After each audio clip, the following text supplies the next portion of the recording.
নমস্কার জয় জগন্নাথ দর্শক বন্ধু শুভ সকাଳ ଆଜି ମୁଁ ଆପଣଙ୍କ ପାଇଁ ଓଡ଼ିଶା ତଥା ଦେଶ ବିଦେଶର 20ଟି ବଛା ବଛା ଗୁରୁତ୍ୱପୂର୍ଣ୍ଣ ଖବର ନେଇକରି ଆସିଛି ଏବଂ ସମ୍ପୂର୍ଣ୍ଣ ଖବର ଜାଣିବା ପାଇଁ ଭିଡ଼ିଓଟି ଗୋଟିଏ ଲାଇକ୍ କରି ଚ୍ୟାନେଲଟିକୁ ସବସ୍କ୍ରାଇବ୍ କରିଦିଅନ୍ତୁ ଏବଂ ନୋଟିଫିକେସନଟିକୁ ଅଲ୍ କରି ରଖନ୍ତୁ। ଏହିଭଳି ଗୁରୁତ୍ୱପୂର୍ଣ୍ଣ ଭିଡ଼ିଓ ସର୍ବପ୍ରଥମେ ଜାଣିପାରିବେ ଏବଂ ଏଥିସହିତ ଭିଡ଼ିଓଟିକୁ ଶେଷ ପର୍ଯ୍ୟନ୍ତ ଦେଖନ୍ତୁ। ତା ସହିତ ଆପଣ ଏହି ନ୍ୟୁଜ୍ଟିକୁ କେଉଁ ଜିଲ୍ଲାରୁ ଦେଖୁଛନ୍ତି ଆମକୁ ତଳେ କମେଣ୍ଟ ମାଧ୍ୟମରେ ଜଣାନ୍ତୁ। ଚାଲନ୍ତୁ ଦର୍ଶକ ବନ୍ଧୁ ପ୍ରଥମ ଖବର ଉପରେ ଯିବା। ବ୍ୟାଙ୍କ ଆକାଉଣ୍ଟକୁ ଆସିବ 10,000 ଟଙ୍କା। ଏହି ତାରିଖରେ ଆସିବ ଆପଣଙ୍କ ସୁଭଦ୍ରା ଟଙ୍କା ଜାଣନ୍ତୁ। ମହିଳାଙ୍କ ପାଇଁ ଖୁସି ଖବର, ବ୍ୟାଙ୍କ ଆକାଉଣ୍ଟରେ ଜମା ହେବ ସୁଭଦ୍ରା ଟଙ୍କା, ସେ ପୁଣି ଏକାଥରକେ 2ଟା କିସ୍ତି ଟଙ୍କା ପଠାଇବେ ରାଜ୍ୟ ସରକାର। ତେବେ ଆସନ୍ତୁ ଜାଣିବା କେଉଁମାନଙ୍କୁ ଏହି ଟଙ୍କା ଆସିବ। ନୂଆ ବର୍ଷରେ ଆସିଲା ନୂଆ ଅପଡେଟ୍। ହିତାଧିକାରୀଙ୍କ ପାଇଁ ଖୁସି ଖବର, ପୁଣି ମିଳିବ ସୁଭଦ୍ରା କିସ୍ତି ଟଙ୍କା। ଚଳିତ ସପ୍ତାହରେ ମିଳିବ ସୁଭଦ୍ରା ଅର୍ଥ।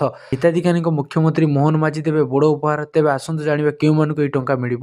ଉପମୁଖ୍ୟମନ୍ତ୍ରୀ ପ୍ରଭାତ ପରିଡ଼ାଙ୍କ ସୂଚନା ଅନୁସାରେ ପ୍ରଥମ କରି ସୁଭଦ୍ରା ଯୋଜନାରେ ସାମିଲ ହୋଇଥିବା ମହିଳା, କୌଣସି କାରଣରୁ ସୁଭଦ୍ରା ଯୋଜନାରୁ ବଞ୍ଚିତ ହୋଇଥିବା ମହିଳାମାନଙ୍କୁ ଏହି ଟଙ୍କା ମିଳିବ। ରାଜ୍ୟର ବିକାଶ ପାଇଁ ସରକାରଙ୍କ ଦ୍ୱାରା ଲାଗୁ ହୋଇଥିବା ବିକାଶମୁଖୀ ଯୋଜନା ମଧ୍ୟରୁ ସୁଭଦ୍ରା ଯୋଜନା ଗୋଟିଏ। ଏହି ଯୋଜନାରେ ପ୍ରତିବର୍ଷ 10,000 ଲେଖାଏଁ ସହାୟତା ଦେବାକୁ ମୁଖ୍ୟମନ୍ତ୍ରୀ ପ୍ରତିଶ୍ରୁତି ଦେଇ ଆସୁଛନ୍ତି। ବର୍ତ୍ତମାନ ସୁଦ୍ଧା 3ଟି କିସ୍ତି ପ୍ରଦାନ କରିଛନ୍ତି ରାଜ୍ୟ ସରକାର, କିନ୍ତୁ କୌଣସି ନା କୌଣସି କାରଣ ପାଇଁ ପ୍ରତି କିସ୍ତିରେ କିଛି ମହିଳା ବଞ୍ଚିତ ହୋଇଯାଆନ୍ତି। ସେହି ମହିଳାମାନଙ୍କୁ ଚଳିତ ସପ୍ତାହରେ ସୁଭଦ୍ରା ଟଙ୍କା ପ୍ରଦାନ କରାଯିବ ନେଇ ରାଜ୍ୟ ସରକାରଙ୍କର ସୂଚନା। ଏହି କ୍ରମରେ ଚଳିତ ଥର ମୋଟ 4,75,681 ଜଣଙ୍କୁ ମିଳୁଛି ସୁଭଦ୍ରା ଅର୍ଥ। ଏହି ତାଲିକାରେ ପ୍ରଥମ କରି ସୁଭଦ୍ରାରେ ସାମିଲ ହୋଇଥିବା 1,78,000 ହିତାଧିକାରୀ ଆବେଦନ କରି ବଞ୍ଚିତ ହୋଇଥିବା 2,80,000 ହିତାଧିକାରୀ ସାମିଲ ଅଛନ୍ତି। ନୂଆ ପଞ୍ଜୀକରଣ କରିଥିବା 1,78,398 ଜଣଙ୍କୁ ସାମିଲ କରାଯାଇଥିବାରୁ ସେମାନେ ପାଇବେ ପ୍ରଥମ କିସ୍ତି ଅର୍ଥ। ତୃତୀୟ କିସ୍ତି ପାଇଥିଲେ ବି ଟେକ୍ନିକାଲ ସମସ୍ୟା ପାଇଁ ପ୍ରଥମ ଓ ଦ୍ୱିତୀୟ କିସ୍ତିରୁ ବାଦ ପଡ଼ିଥିବା 2,55,265 ଜଣଙ୍କୁ ସାମିଲ କରାଯାଇଛି। ସେମାନଙ୍କୁ ଏକା ସାଙ୍ଗରେ 2ଟା କିସ୍ତି ମିଳିବ। ସେହିପରି ଅଭିଯୋଗ ଶୁଣାଣିରେ 24,018 ଜଣ ହିତାଧିକାରୀଙ୍କୁ ସୁଭଦ୍ରାରେ ସାମିଲ କରାଯାଇଛି। ମୋଟ 250 କୋଟି ଟଙ୍କାର ସହାୟତା ରାଶି ଖାତାକୁ ଯିବ।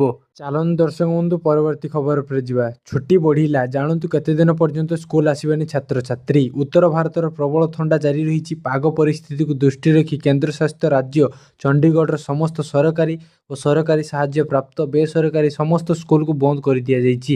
ସ୍କୁଲଗୁଡ଼ିକର ସମୟ ଓ ଶୀତକାଳୀନ ଛୁଟି ବୃଦ୍ଧି କରାଯାଇଛି। ଜିଲ୍ଲା ଶିକ୍ଷା କାର୍ଯ୍ୟାଳୟ କହିଛି ଯେ ଚଣ୍ଡିଗଡ଼ର ସମସ୍ତ ସ୍କୁଲର ଛୁଟିକୁ ଜାନୁଆରୀ 13 ପର୍ଯ୍ୟନ୍ତ ବୃଦ୍ଧି କରାଯାଇଛି। ପୂର୍ବରୁ ପଞ୍ଜାବର ଶିକ୍ଷାମନ୍ତ୍ରୀ ହରଜତ ସିଂ ବନ୍ସ ଏକ୍ସରେ ଘୋଷଣା କରିଥିଲେ ଯେ ପିଲା ଓ କର୍ମଚାରୀଙ୍କ ସୁରକ୍ଷାକୁ ବିଚାରକୁ ନେଇ ପ୍ରି ନର୍ସରୀ ଠାରୁ ଦ୍ୱାଦଶ ଶ୍ରେଣୀ ପର୍ଯ୍ୟନ୍ତ ସମସ୍ତ ସ୍କୁଲ ଜାନୁଆରୀ 13 ପର୍ଯ୍ୟନ୍ତ ବନ୍ଦ ରହିବ। ଜାନୁଆରୀ 14ରେ ମକର ସଂକ୍ରାନ୍ତି ଓ ମାଘ ଛୁଟି ହେବାର ସମ୍ଭାବନା ଥିବାରୁ ତାପରେ ନିୟମିତ ପାଠପଢ଼ା ଆରମ୍ଭ ହେବାର ସମ୍ଭାବନା ଅଛି। ଭାରତ ପାଣିପାଗ ବିଭାଗ IMD ପାଣିପାଗ କେନ୍ଦ୍ର ଚଣ୍ଡିଗଡ଼ ଦ୍ୱାରା ରିପୋର୍ଟ କରାଯାଇଥିବା ଅନୁଯାୟୀ ଗୁରୁବାର ପଞ୍ଜାବ, ହରିୟାଣା ଏବଂ ଚଣ୍ଡିଗଡ଼ର ସର୍ବାଧିକ ତାପମାତ୍ରା ସ୍ୱାଭାବିକ ଠାରୁ ଯଥେଷ୍ଟ କମ୍ ରହିଥିଲା। ଅନେକ ଜିଲ୍ଲାରେ ଘନ କୁହୁଡ଼ି ଓ ଥଣ୍ଡା ପରିସ୍ଥିତି ଜାରି ରହିଛି। ଚଣ୍ଡିଗଡ଼ ସହରର ସର୍ବାଧିକ ତାପମାତ୍ରା 16.1 ଡିଗ୍ରୀ ସେଲସିୟସ୍ ରେକର୍ଡ କରାଯାଇଛି। ଚାଲନ୍ତୁ ଦର୍ଶକ ବନ୍ଧୁ ପରବର୍ତ୍ତୀ ଖବର ଉପରେ ଯିବା। ଏମାନଙ୍କୁ ମିଳିବ ପକ୍କା ଘର, 34 ଲକ୍ଷ ଲୋକଙ୍କର ହେଲା ସର୍ଟ ଲିଷ୍ଟ ତାଲିକାରେ। ଗରିବ ଲୋକଙ୍କୁ ପଞ୍ଚାୟତିରାଜ ବିଭାଗର ନୂଆବର୍ଷ ଉପହାର ଦେଉଛନ୍ତି ରାଜ୍ୟ ସରକାର। ଜାନୁଆରୀ ମାସରେ 10 ଲକ୍ଷ ହିତାଧିକାରୀଙ୍କୁ ପକ୍କା ଘର ମିଳିବ। ପ୍ରଧାନମନ୍ତ୍ରୀ ଆବାସ ଯୋଜନା ପାଇଁ 37 ଲକ୍ଷ ଆବେଦନ ହୋଇଛି। 34 ଲକ୍ଷକୁ ସର୍ଟ ଲିଷ୍ଟ କରାଯାଇ କେନ୍ଦ୍ର ସରକାରଙ୍କୁ ତାଲିକା ଦିଆଯାଇଛି। ପୂର୍ବରୁ ପଞ୍ଚାୟତିରାଜ ମନ୍ତ୍ରୀ ଘୋଷଣା କରି କହିଥିଲେ ଯେ ଆଉ ରହିବନି ବିଜୁ ପକ୍କା ଘର, ସମସ୍ତଙ୍କୁ ମିଳିବ ଘର। କୌଣସି ଯୋଗ୍ୟ ହିତାଧିକାରୀ ସରକାରୀ ଆବାସରୁ ବଞ୍ଚିତ ହେବେ ନାହିଁ। ଅନ୍ୟପଟେ ପ୍ରଧାନମନ୍ତ୍ରୀ ଆବାସ ଯୋଜନାର ଯୋଗ୍ୟତା ମାସଦଣ୍ଡକୁ କୋହଳ ସରକାର କରିଛନ୍ତି। ସର୍ବାଧିକ ମାସିକ ଆୟ 10,000ରୁ 15,000କୁ ବଢ଼ାଇଛନ୍ତି। ସେହିଭଳି ପୂର୍ବ ମାପଦଣ୍ଡର ଅନେକ ପରିବର୍ତ୍ତନ କରିଛନ୍ତି। ପୂର୍ବରୁ ହିତାଧିକାରୀଙ୍କ ପରିବର୍ତ୍ତନ ସର୍ବାଧିକ ମାସିକ ଆୟ 10,000 ରଖାଯାଇଥିଲା, ଏହାକୁ ବଢ଼ାଇ 15,000 କରାଯାଇଛି। 2 ଚକିଆ ଯାନ, ଫ୍ରିଜ୍, ଲ୍ୟାଣ୍ଡ ଫୋନ୍ ଥିଲେ ବି PAY ପାଇଁ ଯୋଗ୍ୟ ବିବେଚିତ ହୋଇପାରିବେ। ଦିବ୍ୟାଙ୍ଗ ଭିନ୍ନ ହୋଇଥିବା ପୁଅଙ୍କୁ ବି ପ୍ରଧାନମନ୍ତ୍ରୀ ଆବାସ ଯୋଜନାରେ ଘର ମିଳିବ। ସେହିପରି ବିଧବା ଓ ନିରାଶ୍ରୟ ମହିଳା ଏହି ଯୋଜନାରେ ମଧ୍ୟ ସାମିଲ ହୋଇପାରିବେ।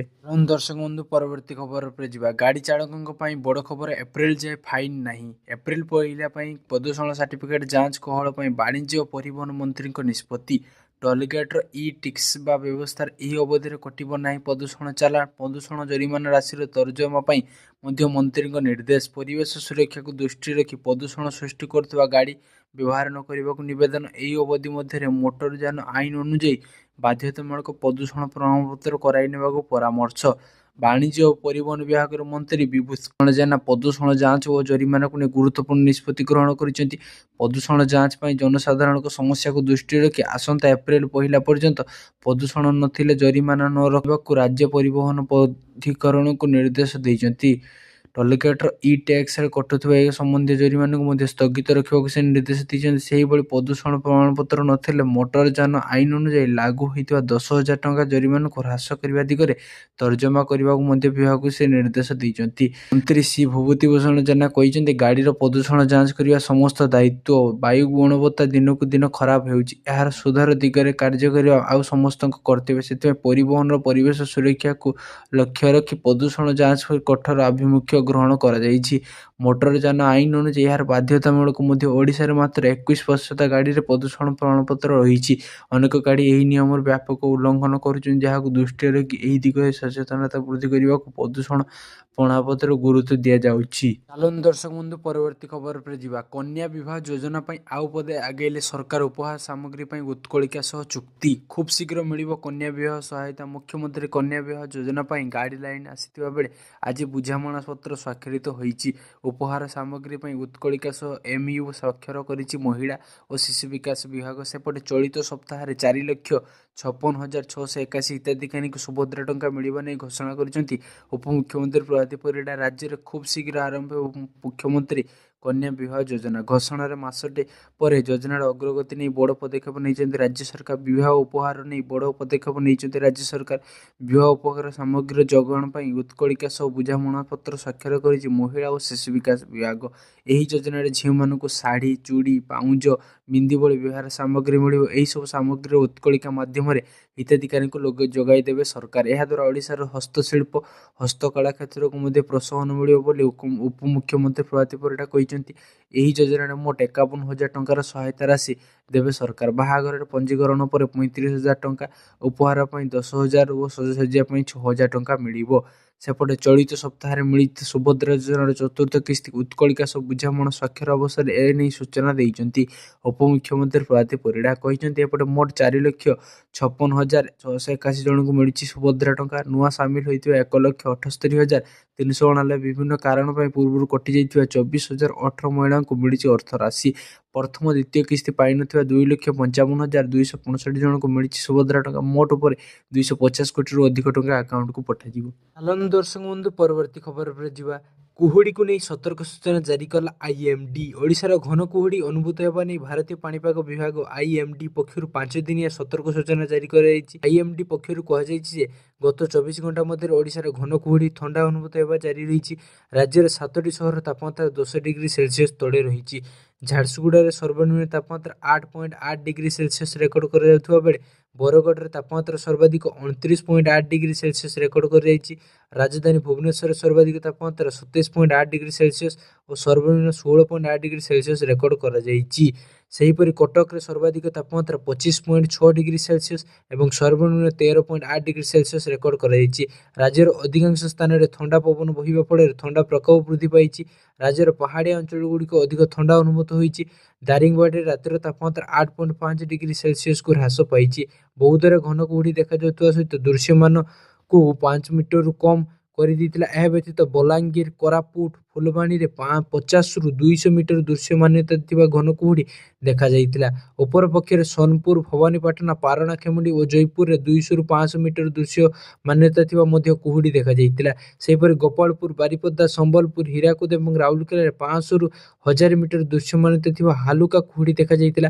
ଭାରତୀୟ ପାଣିପାଗ ବିଭାଗ ପକ୍ଷରୁ 5 ଦିନିଆ କୁହୁଡ଼ି ସତର୍କ ସୂଚନା ଜାରି କରାଯାଇଛି। ପୂର୍ବାନୁମାନ ଅନୁଯାୟୀ ହାଲୁକା ମଧ୍ୟ କୁହୁଡ଼ି କନ୍ଧମାଳ, କୋରାପୁଟ, ବଲାଙ୍ଗୀର, ବୌଦ୍ଧ, ପୁରୀ, ଖୋର୍ଦ୍ଧା, ନୟାଗଡ଼, ଗଞ୍ଜାମ, ଗଜପତି, ରାୟଗଡ଼ା, ମାଲକାନଗିରି, ମୟୂରଭଞ୍ଜ, କେନ୍ଦୁଝର, ସୁନ୍ଦରଗଡ଼, ବାଲେଶ୍ୱର, ଜଗତସିଂହପୁର, କେନ୍ଦ୍ରାପଡ଼ା, କଟକରେ ଅନୁଭୂତ ହେବ। ଜାନୁଆରୀ 7ରୁ 8 ନୟାଗଡ଼, ଢେଙ୍କାନାଳ, କନ୍ଧମାଳ, ଗଞ୍ଜାମ, ଗଜପତି, ପୁରୀ, ଖୋର୍ଦ୍ଧା, ଜଗତସିଂହପୁର, କଟକ, କେନ୍ଦ୍ରାପଡ଼ା, ମୟୂରଭଞ୍ଜ, କେନ୍ଦୁଝର, ସୁନ୍ଦରଗଡ଼ କୁହୁଡ଼ିର ପ୍ରଭାବ ରହିଛି। ସେହିପରି ଜାନୁଆରୀ 7ରୁ 10 ମଧ୍ୟରେ କେନ୍ଦୁଝର, ମୟୂରଭଞ୍ଜ, ବାଲେଶ୍ୱର, ଭଦ୍ରକ, କେନ୍ଦ୍ରାପଡ଼ା, ଜଗତସିଂହପୁର, ଯାଜପୁର, କଟକ, ପୁରୀ, ଖୋର୍ଦ୍ଧାରେ କୁହୁଡ଼ି ଅନୁଭୂତ ହେବ।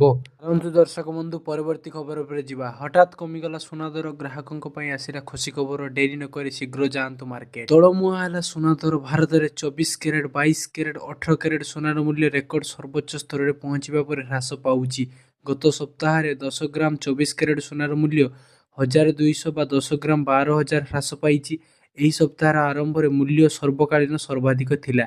ବର୍ତ୍ତମାନ 10 ଗ୍ରାମ 24 କ୍ୟାରେଟ୍ ସୁନାର ମୂଲ୍ୟ 1,34,180 ବା 22 କ୍ୟାରେଟ୍ ସୁନାର ମୂଲ୍ୟ 1,23,000 ଓ 18 କ୍ୟାରେଟ୍ ସୁନାର ମୂଲ୍ୟ 1,630 ଟଙ୍କା ରହିଛି।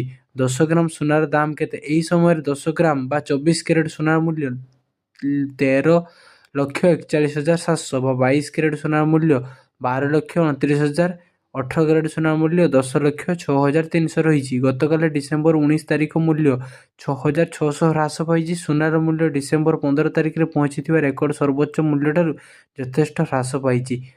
10 ଗ୍ରାମ ସୁନା ଏହାର ସର୍ବୋଚ୍ଚ ମୂଲ୍ୟ 1,35,380 ଠାରୁ 1,200 ଅଛି ଓ 10 ଗ୍ରାମ 24 କ୍ୟାରେଟ୍ ସୁନା ଏହାର ଜନ୍ମକାଳୀନ ସର୍ବୋଚ୍ଚ ମୂଲ୍ୟ 13,53,800 ରୁ 12,000 ହ୍ରାସ ପାଇଛି। ତଥାପି ଡିସେମ୍ବର ମାସ ପାଇଁ ସୁନାର ମୂଲ୍ୟ ଏପର୍ଯ୍ୟନ୍ତ 3% ବୃଦ୍ଧି ପାଇଛି। ଏଲ୍କେପି ବିଶ୍ଳେଷକମାନେ ବିଶ୍ୱାସ କରନ୍ତି ଯେ କ୍ଷଣସ୍ଥାୟୀ ସମୟରେ ସୁନା 1,31,500 ରୁ 1,34,000 ମଧ୍ୟରେ ରହିପାରେ। ଯଦି ଏହା ହୁଏ ତେବେ ଖ୍ରୀଷ୍ଟମାସ ସପ୍ତାହରେ ସୁନାର ଦାମରେ ବଡ଼ ଧରଣର ପରିବର୍ତ୍ତନ ହୋଇପାରେ। ରୂପାର ଦାମ ମଧ୍ୟ କମିଲା। 1 କିଲୋଗ୍ରାମ ରୂପାର ମୂଲ୍ୟ ବର୍ତ୍ତମାନ 2,09,000 ଟଙ୍କା ଅଟେ ଓ ଯାହା ଡିସେମ୍ବର 18 ତାରିଖରେ 3,000 ଟଙ୍କା ହ୍ରାସ ପାଇଥିଲା।